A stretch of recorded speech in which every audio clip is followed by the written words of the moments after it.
Selanjutnya, Tribuners merasa ditipu pedagang pasar Merdeka ngamuk di DPRD Ambon. Katong bapak orang Ambon dah. Katong orang Ambon sama-sama stres pak. Sama-sama stres. Katong stres ini karena apa? Bapak ini lebih memperhatikan orang luar. Kenapa orang luar bisa lu di atas trotoar? Kenapa itu bisa? Bapak dia harus perhatikan ketua daerah. Ketua orang ibu ngambon. Jangan karena uang. Puluhan pedagang pasar Merdeka datangi kantor DPRD Kota Ambon menyampaikan keluhan Jumat 7 Januari 2022 siang. Pasalnya mereka merasa ditipu oleh pemerintah Kota Ambon terkait surat yang dikeluarkan tidak sesuai.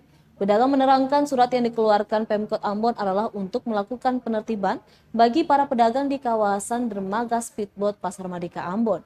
Tiba-tiba petugas gabungan datang untuk membongkar lapak-lapak yang ada di situ dengan alasan akan direvitalisasi. Pantauan tribunambon.com di lokasi sejumlah pedagang yang didominasi oleh ibu-ibu mendatangi DPRD Kota Ambon.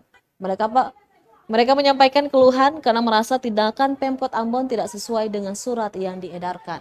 Surat-surat bukan pembongkaran. Penertiban.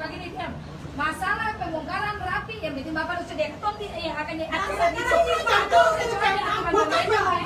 Penertiban. Kalau saya buat aturan kan keton. Kalau kata saya aturan bapak udah bongkar.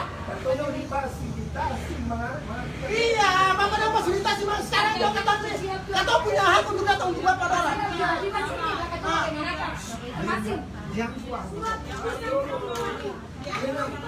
Pokoknya hari ini kata yang main dirugi kata hari ini. Terima kasih sudah nonton. Jangan lupa like, subscribe, dan share ya.